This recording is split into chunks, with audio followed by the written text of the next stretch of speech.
the supreme, ultimate, and, within the limits of deity, absolute, as far as all living realities of personality value are concerned.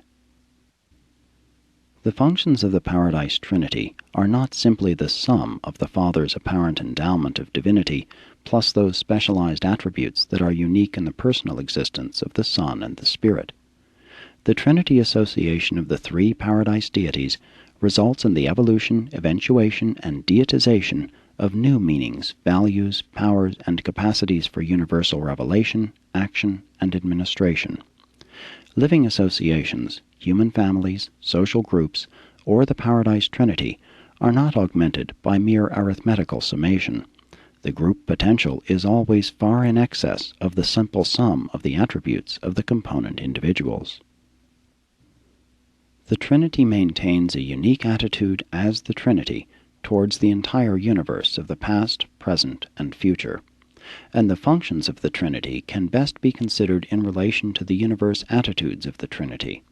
Such attitudes are simultaneous and may be multiple concerning any isolated situation or event. 1. Attitude toward the finite. The maximum self-limitation of the Trinity is its attitude toward the finite. The Trinity is not a person, nor is the Supreme Being an exclusive personalization of the Trinity, but the Supreme is the nearest approach to a power-personality focalization of the Trinity, which can be comprehended by finite creatures. Hence, the Trinity in relation to the finite is sometimes spoken of as the Trinity of Supremacy. 2. Attitude toward the absonite. The Paradise Trinity has regard for those levels of existence which are more than finite, but less than absolute, and this relationship is sometimes denominated the Trinity of Ultimacy. Neither the ultimate nor the supreme are wholly representative of the Paradise Trinity, but in a qualified sense, and to their respective levels, each seems to represent the Trinity during the pre-personal eras of experiential power development. 3. The absolute attitude of the Paradise Trinity is in relation to absolute existences and culminates in the action of total deity. The Trinity Infinite involves the coordinate action of all tri-unity relationships of the first source and center, undeified as well as deified, and hence is very difficult for personalities to grasp. In the contemplation of the Trinity as infinite, do not ignore the 7 triunities. Thereby certain difficulties of understanding may be avoided, and certain paradoxes may be partially resolved. But I do not command language which would enable me to convey to the limited human mind the full truth and the eternal significance of the Paradise Trinity and the nature of the never-ending interassociation of the three beings of infinite perfection. 6. The stationary sons of the Trinity. All law takes origin in the first source and center. He is law. The administration of spiritual law inheres in the second source and center. The revelation of law, the promulgation and interpretation of the divine statutes, is the function of the third source and center. The application of law, justice, falls within the province of the Paradise Trinity and is carried out by certain sons of the Trinity. Justice is inherent in the universal sovereignty of the Paradise Trinity, but goodness, mercy, and truth are the universe ministry of the divine personalities whose deity union constitutes the Trinity. Justice is not the attitude of the Father, the Son, or the Spirit. Justice is the Trinity attitude of these personalities of love, mercy, and ministry. No one of the Paradise deities fosters the administration of justice. Justice is never a personal attitude. It is always a plural function. Evidence, the basis of fairness, justice in harmony with mercy, is supplied by the personalities of the third source and center, the conjoint representative of the Father and the Son, to all realms and to the minds of the intelligent beings of all creation. Judgment, the final application of justice in accordance with the evidence submitted by the personalities of the Infinite Spirit, is the work of the stationary sons of the Trinity, beings partaking of the Trinity nature of the united Father, Son, and Spirit. This group of Trinity sons embraces the following personalities. 1. Trinitized secrets of supremacy. 2. Eternals of days. 3. Ancients of days. 4. Perfections of days. 5. Recents of days. 6. Unions of days. 7. Faithfuls of days. 8. Perfecters of wisdom. 9. Divine counselors. 10. Universal censors. We are the children of the three paradise deities functioning as the Trinity, for I chance to belong to the 10th order of this group, the universal censors.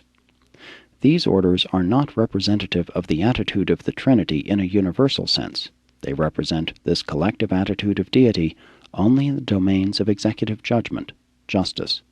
They were specifically designed by the Trinity for the precise work to which they are assigned, and they represent the Trinity only in those functions for which they were personalized.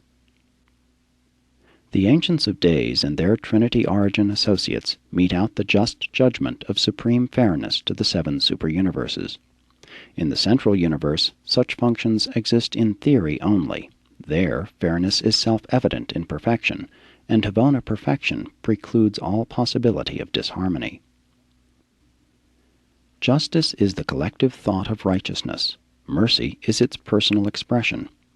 Mercy is the attitude of love. Precision characterizes the operation of law.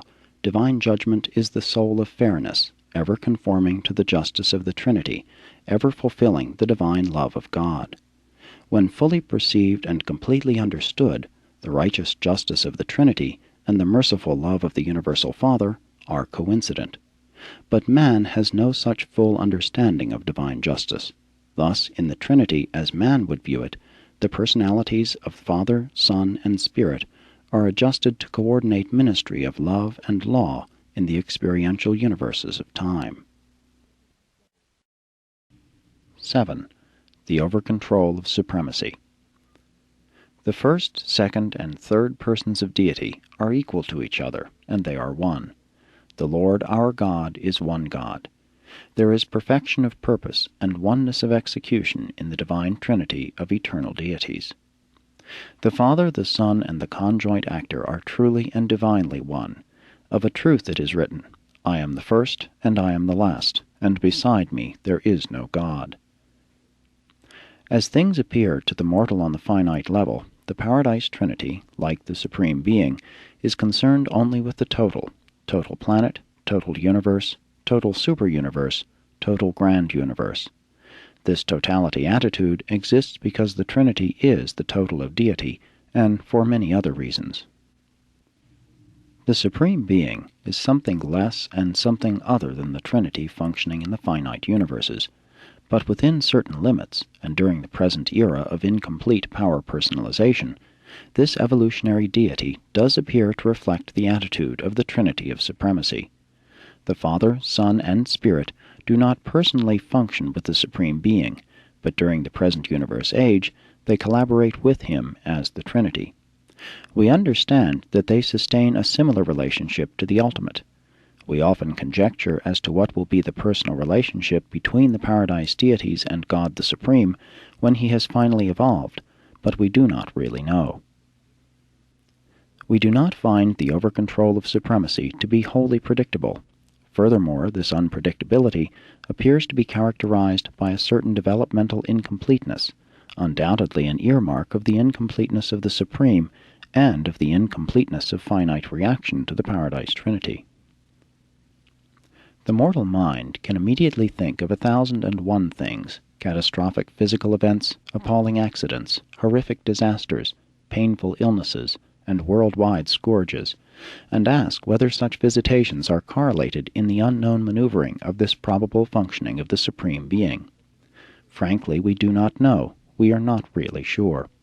But we do observe that, as time passes, all these difficult and more or less mysterious situations always work out for the welfare and progress of the universes. It may be that the circumstances of existence and the inexplicable vicissitudes of living are all interwoven into a meaningful pattern of high value